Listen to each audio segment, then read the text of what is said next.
মুসলমান মরতে পারে, মুসলমান শহীদ হইতে পারে, মুসলমান জেলখানায় বন্দী হইতে পারে, মুসলমান দলি থেকে ফকির হইতে পারে, মুসলমান নিঃস্ব হইতে পারে, সারা দুনিয়াকে তার সামনে খাড়া করলো লাঠি দিয়ে ফেলে দিবে, কিন্তু ঈমান বিক্রি করবে না। জোরে বলেন ঠিক না বেটে? আলেম বলতেছে না আমি ঈমান বিক্রি। আসসালামু আলাইকুম ওয়া রাহমাতুল্লাহি ওয়া বারাকাতুহু।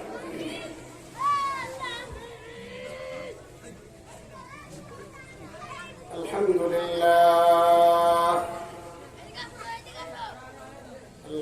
لله نحمده ونستعينه ونستغفره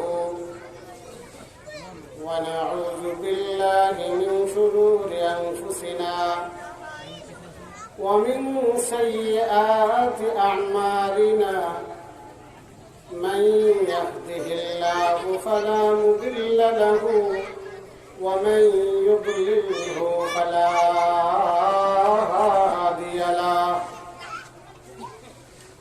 ونشهد أن لا إله إلا الله وحده لا شريك له ونشهد أن سيدنا وسندنا وحبيبنا وطبيبنا وطبيب أرواحنا ومولانا محمدا عبده ورسوله الذي علمه الله فأحسن تعليما وأدبه الله فأحسن تأديبا ثم بعثه الله تعالى إلى الناس كافة معلما والذي أرسل إلى الناس كافة بشيرا ونذيرا وداعيا إلى الله بإذنه وسراجا وقمرا منيرا اللهم فصل وسلم عليه وعلى آله وأصحابه الذين امتحن الله قلوبهم للتقوى والذين هم خلاصة العرب العرباء أما بعد فأعوذ بالله من الشيطان الرجيم بسم الله الرحمن الرحيم ولنبلونكم بشيء من الخوف والجوع ونقص من الأموال والأنفس والثمرات وبشر الصابرين صدق الله العظيم وصدق رسوله النبي الأمي الكريم ونحن على ذلك من الشاهدين والشاكرين والحمد لله رب العالمين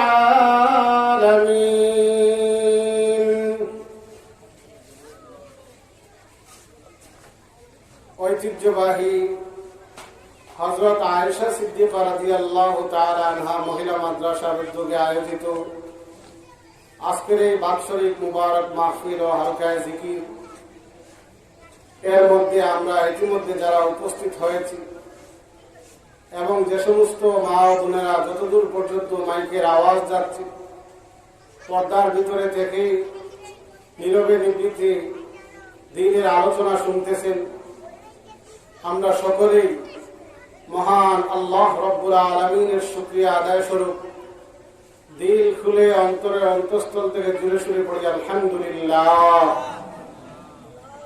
বেরাদারান ইসলাম, এমন এক যুগে আমরা বসবাস করতেছি। আমার পূর্ববর্তী বক্তা এই মাদ্রাসার সম্মানিত মুহতামিম সাহেব বলেছেন, যখন মানুষ প্রতিযোগিতা করতেছে, জাহান্নামের পথে অগ্রসর হচ্ছে, জান্নাতকে পিছনে ফেলে জাহান্নামের দিকে দৌড়াচ্ছে, পর্দা ছেড়ে দিয়ে বেপর্দার দিকে অগ্রসর হচ্ছে, ধর্ম ছেড়ে দিয়ে বিধর্মের প্রতি আকর্ষণ হচ্ছে, এই জামানায় এই সময়ে আমরা তো সকলেই মুসলমান। কি বলেন? এই জোর, মুসলমানের জোর তো এত আসতে হইলে হবে না। মুসলমান কি বিড়ালের জাতি না সিংহের জাতি? যারা সিংহ তারা আওয়াজ করবেন, যারা বিড়াল তারা চুপ করে দেখবেন সিংহরা কি করে। সিংহ যদি খাসার ভিতরে শুয়াও থাকে তবুও সে সিংহ। সিংহ যদি খাসার ভিতরে আবদ্ধ থাকে তবুও সে সিংহ। কথা ঠিক না বেঠিক? কিছু আজ আমি করব, কিছু আজ আপনারা করবেন। আমি কথা বলে আসবো, আপনারা ঠিক বেঠিক বলে আমাকে সহযোগিতা করবেন। পারবেন? জোরে বলেন, পারবেন? সিংহ জঙ্গলে থাকলে সে সিংহ। এমনকি আপনি যদি পিঞ্জিরার মধ্যে তাকে আবদ্ধ করে ফেলেন, এমনকি আপনি যদি চিড়িয়াখানার মধ্যে তাকে আবদ্ধ করে ফেলেন তবুও সে সিংহ। সে তার স্বজাতকে কখনো ভুলে না। কথা ঠিক না বেঠিক? অনেক সময় দেখা যায় চিড়িয়াখানার মধ্যে গেছেন, আপনারা কেউ এখানে আসেন? কে কে গেছেন হাত উঠান। আলহামদুলিল্লাহ। অনেক ভাই চিড়িয়াখানায় গেছেন, বাঘ দেখছেন। চিড়িয়াখানার মধ্যে বাঘ আছে না? সিংহ আছে, বাঘ আছে, সিংহ আছে। তো এই বাঘ জঙ্গলের মধ্যে নাই, সামনে তার কোনো শিকার নাই, জঙ্গলি পরিবেশ তার মধ্যে না থাকার কারণে আধুনিক বিল্ডিং এর মধ্যে আসা, নির্দিষ্ট জায়গায় বাথরুম করা, নির্দিষ্ট টাইমে খাওয়া, শিকার কইরা খাওয়া লাগে না। কথাগুলো বুঝবে এর জন্য কাজে লেগে যাবে। আপনি বলতে পারবেন। কথা ঠিক না বেঠিক? তো বাঘ সিংহ চিড়িয়াখানার মধ্যে আছে, শিকল দিয়ে আবদ্ধ করা, চতুর্দিকে বেষ্টন করা, ওয়াল দেওয়া আছে না নাই? দেখছেন আপনারা? কথা বলেন, দেখছেন আপনারা? জঙ্গলি পরিবেশ নাই, টাইম মতো খাবার পায়, শিকার করা লাগে না। কাটা গুস্ত তার সামনে দিয়ে এটা খাইবার তার রুচি হয় না, জান বাঁচানা ফরজ হিসাবে খায়। এই কারণে সিংহ সারাদিন, বাঘ আর সিংহ চিড়িয়াখানার মধ্যে সারাদিন তার খাঁচার ভিতরে ঘুমাচ্ছে। কথা ঠিক না বেটি? আমরা যখন চিড়িয়াখানায় যাই তখন মনে করি হায় হায় সিংহ শুনলাম, আমরা জানতে পারি, আমরা জানলাম, আমরা শুনলাম ছোটবেলা থেকে সিংহ হোক আর বাঘ হোক এরা খুব হিংস্র জাতি। এত হিংস্র জাতি, এত হিংস্র জানোয়ার চিড়িয়াখানার মধ্যে চুপচাপ শুয়ে আছে। আপনার দেখে বিশ্বাস হয় না যে এটা কি আসলে সিংহ,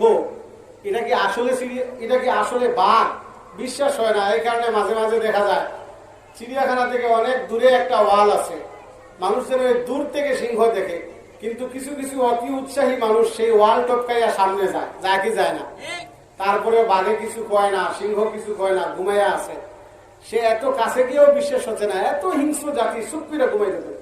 তো সাথে নিয়ে গেছে ছাতা দিয়া, রডের চিপা দিয়া কুচা দে। তুই কি আসলে সিংহ হইলে তোর সিংহের পরিচয় দিতে হবে, আমার বিশ্বাস হচ্ছে। 2-3টা কুচা খাইতেছে, বাঘ উঠটা হেনে হেনে যাইতেছে, ঘুমাইতেছে, শুইতেছে, ডিস্টার্ব দিচ্ছে, কিন্তু কিছু কয় না। তখন মানুষ আরো সুযোগ পায়, কথা ঠিক, আরো কুচায়, পাথর দিয়ে আঘাত করে। কথা ঠিক না বেটি?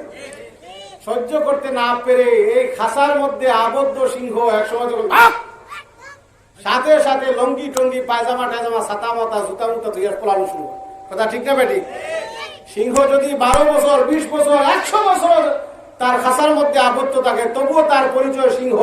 সিংহ খাঁচার মধ্যে আবদ্ধ হইলে কোনোদিন বিড়াল হয় না। একজনে বুঝছে, এই কারণে ঠিক বলছে, বাকিরা সবাই চুপ। কথা ঠিক না বেটে? মুসলমান বিড়ালের জাতি না সিংহের জাতি? আমরা কি?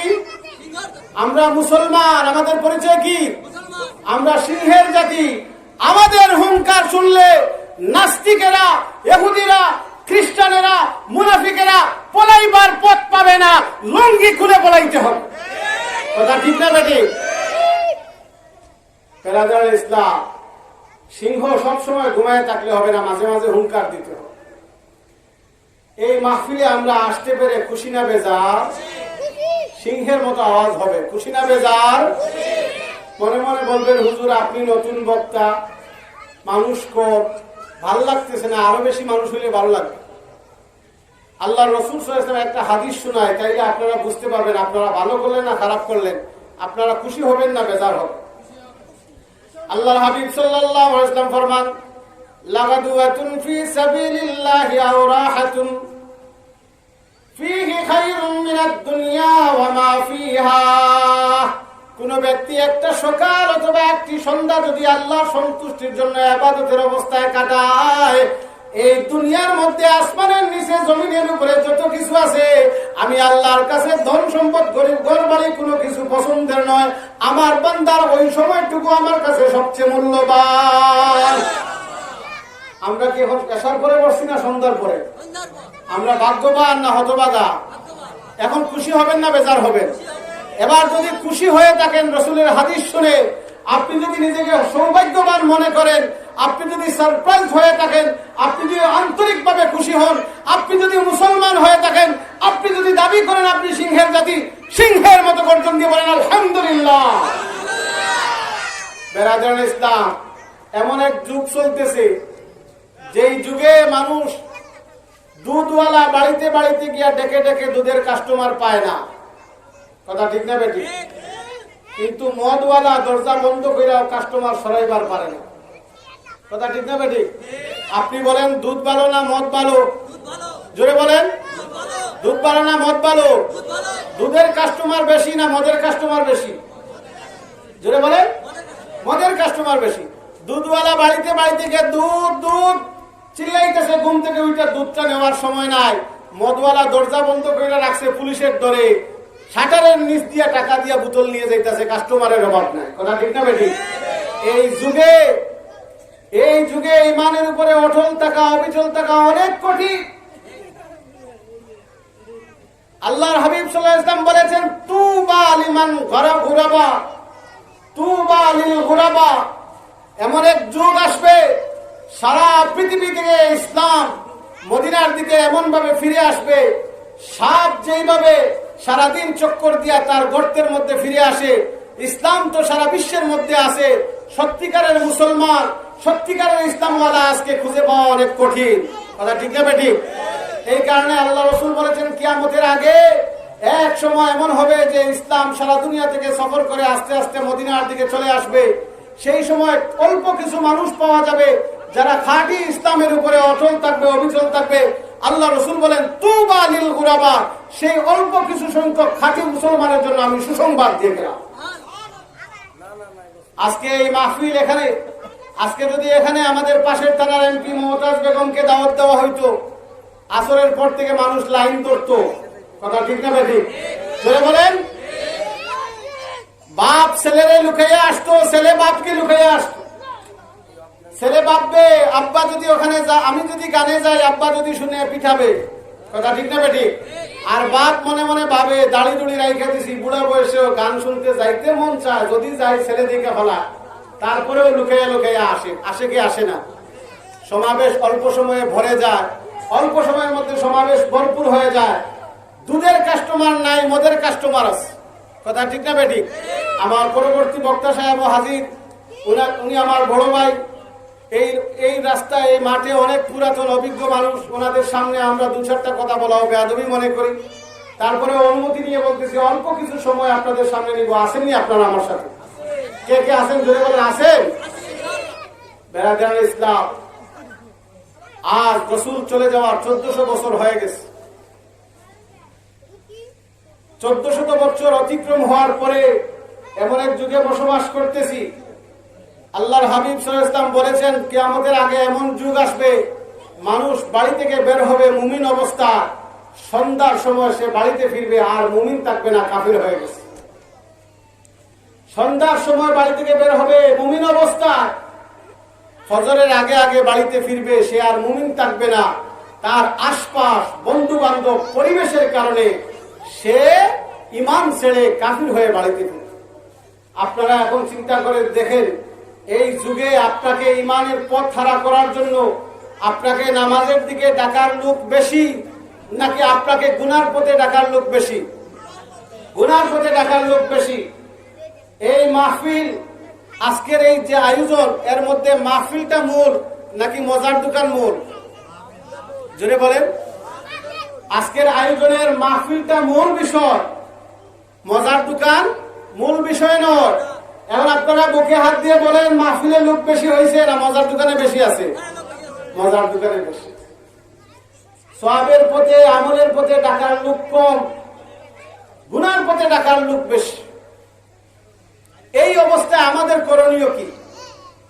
এই জন্য আমি আপনাদেরকে মুসলিম শরীফের একটা হাদিস শোনাবো, বলবো আপনাদের সামনে। রাসূল পাক সাল্লাল্লাহু আলাইহি ওয়াসাল্লাম ফরমান, হে আমার উম্মতের দল, তোমাদের পূর্ববর্তী যুগে একজন বাদশা ছিলেন। তোমাদের পূর্ববর্তী যুগে একজন বাদশা ছিলেন। আগের যুগের বাদশাদের অভ্যাস ছিল, এরা ক্ষমতার দাপটে, ক্ষমতা হওয়ার কারণে নিজেকে মানুষ মনে করতো না, নিজেকে খোদা দাবি করে ফেলতো। নাউযুবিল্লাহি মিন যালিক। আপনি যত বড় ক্ষমতাশীল হন না কেন, আপনি খোদা নয়, আপনি গোলাম। আপনার মালিকের নাম কি? জোরে বলেন, আপনার আমার মালিকের নাম কি? আরো জোরে, আরো জোরে। আল্লাহ কবুল করুক, সকলে বলি আমিন। বেরাদার ইসলাম, আগের যুগের সকল বাচ্চারা নিজেদের ক্ষমতার দাপটের কারণে নিজের ইমানের উপরে থাকা তাদের জন্য ক্ষমতার কারণে অসম্ভব হয়ে যেত। এইরকম এক বাদশার কথা বলে আল্লাহ রাসূল সাল্লাল্লাহু আলাইহি ওয়াসাল্লাম ফরমান, তোমাদের পূর্ববর্তী যুগে এক বাদশা ছিল। এই বাদশার একজন বিশেষ জাদুকর ছিল। এই জাদুকর তার তন্ত্র মন্ত্র দিয়ে বিশেষ ভবিষ্যৎবাণীর বাদশাকে বলতো, আর বাদশা সেই জাদুর শিক্ষার কারণে মানুষকে, দেশকে এইভাবে পরিচালনা করত, তার দেশের সকল মানুষ তাকে খোদা বলে জানত। নাউযুবিল্লাহি মিন যালিক। এই বিশেষ জাদুকর যখন বুড়া হয়ে গেছে, একেবারে মৃত্যুর কাছাকাছি চলে গেছে, তখন ওই বিশেষ জাদুকর বাদশার কাছে চিঠি লিখে পাঠাইলো, বাদশা জাহাপনা, আমার তো বয়স একেবারে চলে এসেছে শেষের দিকে, আপনি তো আমি মারা যাওয়ার পরেও আপনার জন্য একজন জাদুকরের দরকার আছে না নাই? আপনার জন্য একজন সলাহ পরামর্শকের দরকার। এই হিসাবে আমি চাই আপনি আপনার বিশ্বস্ত একজন কাউকে আমাকে পাঠাইবেন, আমি আমার সকল বিদ্যা তার কাছে দিয়া মরবার চাই। বাদশাহ জাদুকরের বুদ্ধি শুনে তার একজন পছন্দের একটা বিশ্বস্ত গোলামকে জাদুকরের কাছে পাঠায়। জাদুকরের কাছে পরের দিন গোলাম যাচ্ছে, জাদুকরের বাড়ি যাওয়ার সময় হঠাৎ দেখে রাস্তার পাশে একজন আলেম দ্বীনের প্রচার করতেছেন। বলুন না আলহামদুলিল্লাহ। সে বলল, জাদুকরের কাছে তো যেতেই পারি, জাদু তো শিখতেই পারি, এটা তো আমার সরকারি ডিউটি। মাঝখান দিয়ে এখানে এই আলেম কি বলবার চায় সেটা একটু শুনে ফেলি। সে যখন এখানে বসছে, আল্লাহ তাআলা তার অন্তরের চাবি ঘুরাইয়া দিছেন। দ্বীনের কথাবার্তা শুনে, আল্লাহ এবং আল্লাহর ধর্মের কথা শুনে সে ওই জায়গাতে ঈমান নিয়ে এসেছে। বলুন না সুবহানাল্লাহ। এখানে বসে ওয়াজ শোনার কারণে ওয়াজ শুনতে শুনতে দেরি হয়ে গেছে, জাদুকরের কাছে যাইতে অনেক বিলম্ব হয়ে গেছে। জাদুকর জিজ্ঞাসা করলেন, তোমার আসার কথা 10টা, আসলা দেখি 1টা, এতক্ষণ কাটাইছে কোথায়? তো গোলাম বলতেছে, আমি এতক্ষণ মাঝখানে একজন ধর্মবীরু, একজন ধর্মগুরুর কাছে কিছু সময় দিয়েছিলাম। জাদুকর এই কথা শুনে তেলে বেগুনে জ্বলে উঠলো, আর গোলামকে এমন মায়ের শুরু করলো, মায়ের খেয়ে সে সহ্য করতে না পেরে আসার পথে আবার ওই আলেমে দ্বীনের কাছে এসে বলল, হুজুর, আমি আপনার কাছে বসে ধর্মের কথা শোনার অপরাধে জাদুকর আমাকে মারছে। তো হুজুর বলে দিলেন, আজকে থেকে প্রত্যেক দিন তুমি জাদুকরের কাছে যাওয়ার সময় আমার কাছে এসে ধর্মের কথা শুনে যাবা, আসার সময় শুনবা। কিন্তু জাদুকর যদি বলে দেরি হইল কেন, বলবা বাড়িতে কাজ ছিল। বউ যদি জিজ্ঞাসা করে দেরি হইল কেন, তুমি বলবা জাদুকরের কাছে সময় চলে গেছে। এইরকম চলতেছে চলতেছে সে জাদুকরের কাছ থেকে জাদুর শিক্ষা শিখতেছে, আবার হুজুরের কাছ থেকে ধর্মের শিক্ষা শিখতেছে। একদিন বাড়ি থেকে বের হয়েছে, তো রাস্তার মধ্যে একটা সিংহ রাস্তা বন্ধ করে বসে আছে।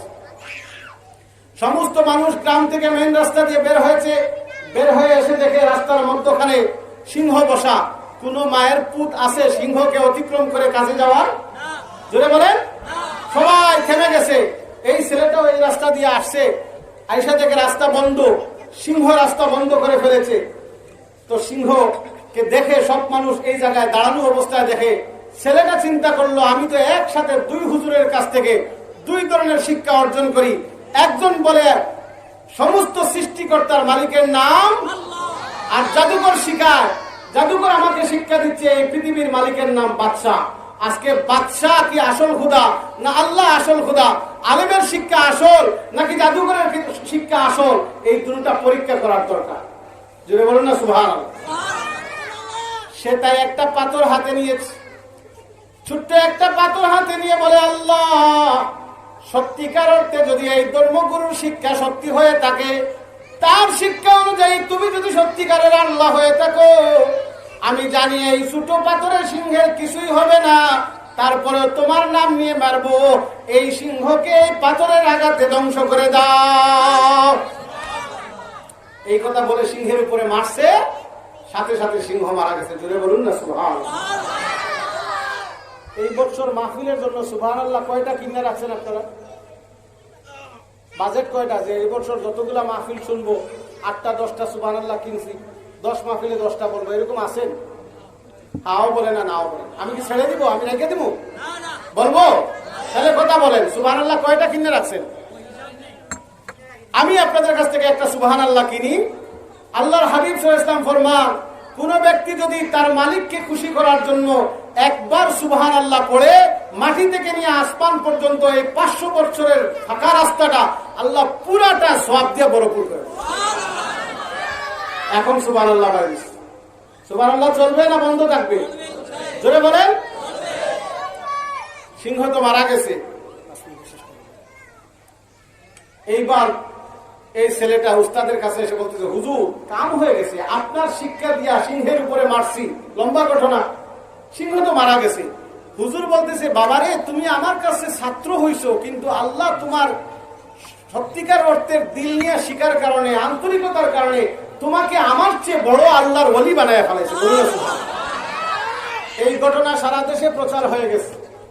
এখন এই ছেলেকে আল্লাহ এত বড় আল্লাহর ওলি বানাইছেন, কোন ব্যক্তি যদি জন্ম থেকে অন্ধ থাকে, তার চোখের উপরে হাত বুলাইয়া দিলে সে সুস্থ হয়ে যায়। কোন ব্যক্তি কুষ্ঠরোগী, তার শরীরে হাত বুলাইয়া দিলে সে সাথে সাথে সুস্থ হয়ে যায়। যার জ্বর হয়েছে সেই ব্যক্তির কাছে আসে, হাত বুলাইয়া দিছে, সুস্থ হয়ে গেছে। এই খবর সারা দেশে প্রচার হয়ে গেছে।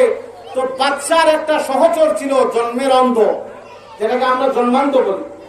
বাচ্চার সহচর শুনলো দেশে একটা গোলাম আছে, যে যার হাত চোখের মধ্যে হাত বুলাইয়া দেয় তার চোখ ভালো হয়ে যায়।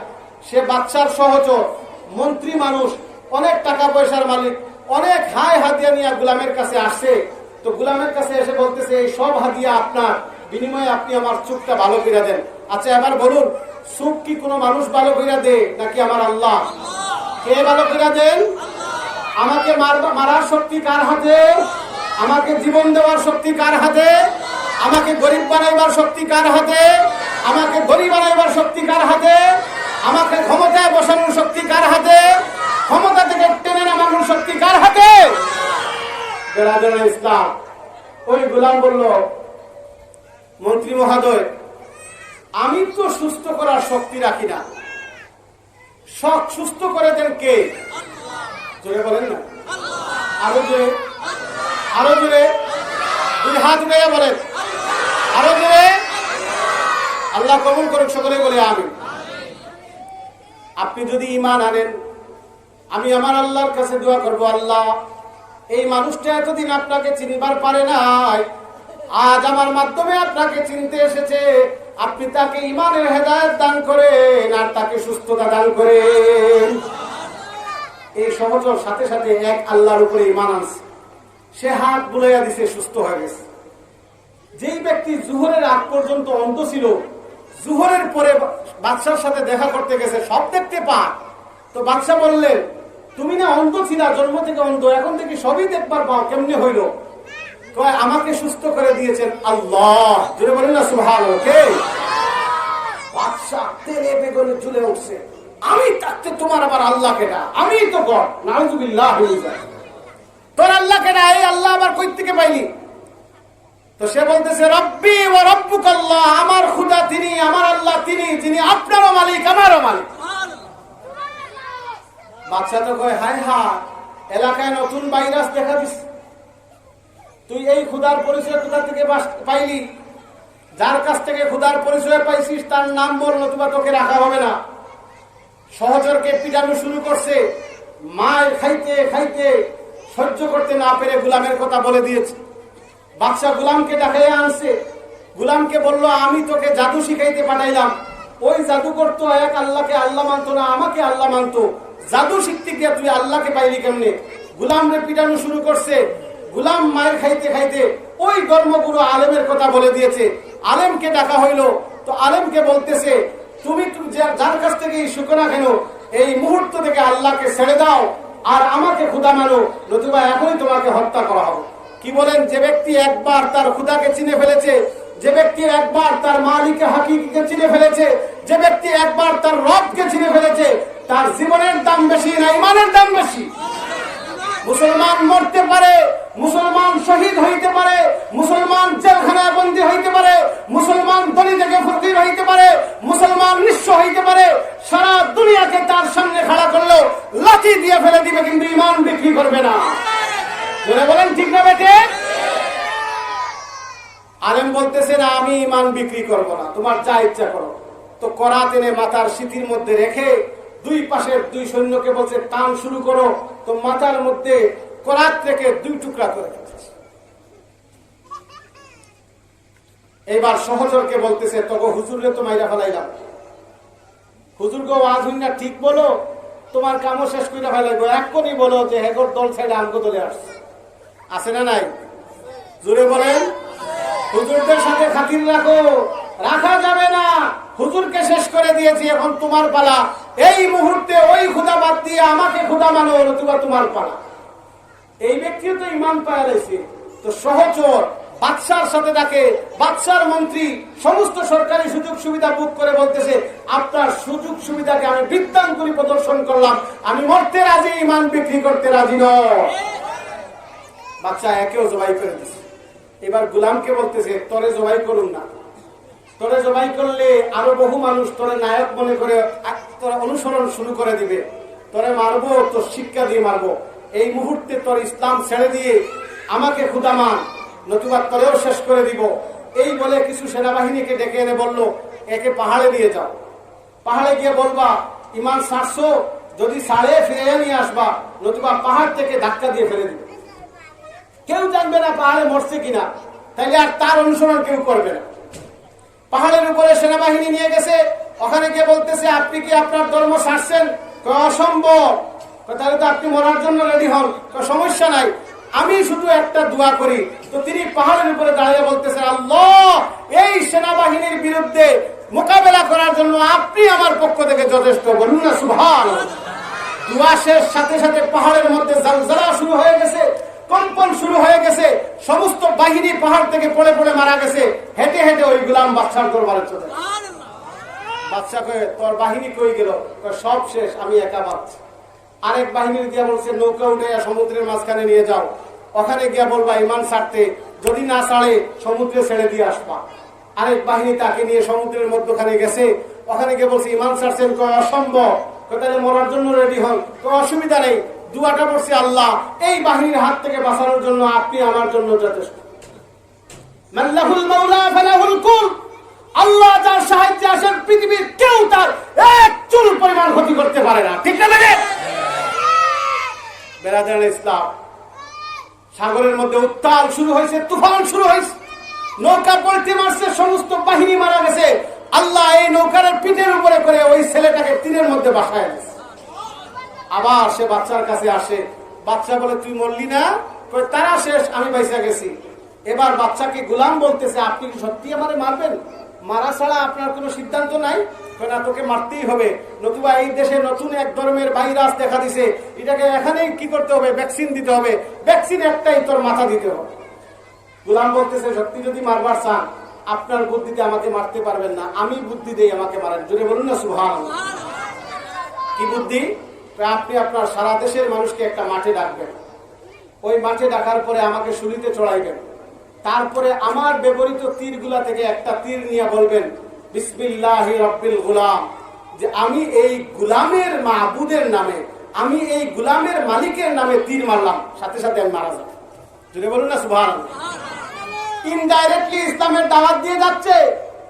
তোমার নাম নিয়ে 1000টা তীর মারলেও আমি মরবো না। হায়াতের মালিক, মৃত্যু দেওয়ার মালিক কে?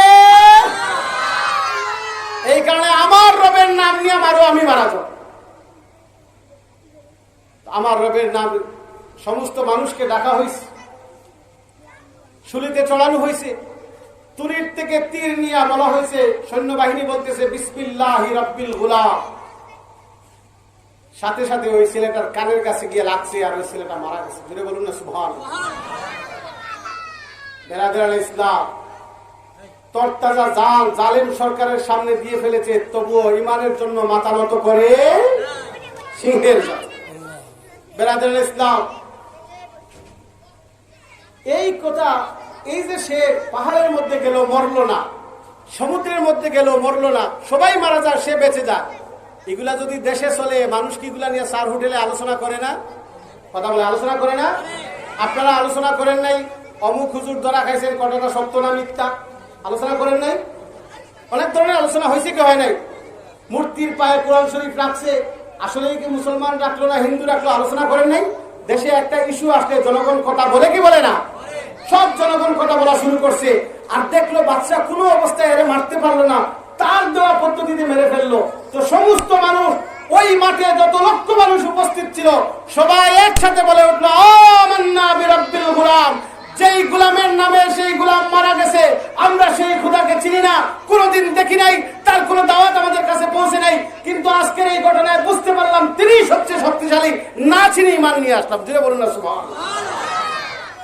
সেনাবাহিনী তার কাছে গিয়া বলল, আগে তো মুসলমান ছিল হাতে গোনা 3 জন, আপনার মন্ত্রী, ওই গুলাম আর ওই হুজুর, আপনার এই আকামের কারণে সারা দেশটা একসাথে মুসলমান হয়।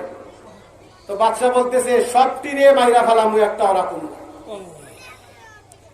এবার রাস্তার মধ্যখানে গর্ত করে আগুন জ্বালানো হয়েছে, দেশের মানুষ যারা মুসলমান হয়েছে এদেরকে ডাকা শুরু করছে, আসো ধর্ম ছাড়বা, অসম্ভব, ধাক্কা দিয়ে আগুনে ফেলে দিয়েছে। আসো ধর্ম ছাড়বা, অসম্ভব, ধাক্কা দিয়ে আগুনে ফেলে দিয়েছে। এইরকম দেশের হাজার হাজার মানুষকে আগুনে পুড়াইয়া সারখার করছে।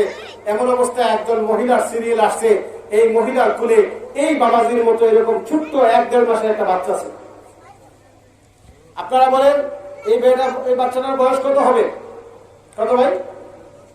10 মাস। ওই বাচ্চাটার বয়স 2 মাস।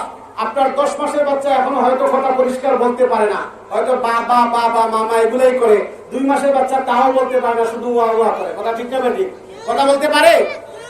এবার মা বলতেছে, আমি যদি ইমানটা ছেড়ে দেই আমিও বেঁচে যাব, আমার ছেলেটা বেঁচে যাবে, আমি মরলে অসুবিধা নেই, কিন্তু আমি মরে গেলে আমার ছেলেটার অসুবিধা হয়ে যাবে। তাই মনে মনে আমার আল্লাহকে এক জানবো, মুখ দিয়ে বাচ্চাকে খুশি করার জন্য ইমানটা ছেড়ে দেওয়ার অভিনয় করি। এটা জায়েজ আছে, এই অভিনয় করা কি আছে? জায়েজ আছে, কিন্তু এটা উত্তম নয়। উত্তম হইল জালেম সরকারের তরবারির নিচে আপনি আপনার মাথা দিয়ে দিবেন, তবু ইমান থেকে বিস্পা হবে না। বেরাদার ইসলাম, মহিলার সিরিয়াল আসছে, মহিলার দুটানা হয়ে গেছে, কি করবে কি করবে না, হঠাৎ করে এক পা পিছে দিচ্ছে, তো আল্লাহ তাআলা এই কুলের শিশুর জবান খুলে দিয়েছে। জুড়ে বলুন না সুবহানাল্লাহ। কুলের শিশু বলতেছে, ইয়া উম্মি, ও মা, তুমি তোমার আপন অবস্থায় বহাল থাকো, বহাল থাকো। সামনে যে গর্তের মধ্যে আগুন দেখছো, এটা আগুন নয়, এটা আল্লাহর জান্নাত। বেরাদার ইসলাম, এই যুগে ইসলামের উপরে থাকা অনেক কঠিন। তারপরে আমরা ইসলাম ছাইড়া দিব না, ইসলামে থাকতে হবে। কথা বলে, যত কঠিন পরিস্থিতি হোক না কেন, যত ধরনের ভয়াবহ পরিস্থিতি হোক না কেন, এই ভয়াবহ পরিস্থিতি আমার আপনার ইমানি পরীক্ষা। আল্লাহ বলেছেন, ওয়ালানাবলুওয়ান্নাকুম বিশাইইন মিনাল খাউফ, আমি আমার আমি আমার মুমিন বান্দাদেরকে মাঝে মাঝে ভয় দেখাইয়া পরীক্ষা করি। আপনার সামনে যত ভীতিকর পরিস্থিতি হোক, যত ভয়ানক পরিস্থিতি হোক, কোন অবস্থায় ঈমান ছাড়া যাবে। আল্লাহ আমাদের সকলকে তৌফিক দান করুন। সকলেই বলি আমিন। ওয়া আখিরু দাওয়ানা আলহামদুলিল্লাহি রাব্বিল আলামিন। আসসালামু আলাইকুম ওয়া রাহমাতুল্লাহ।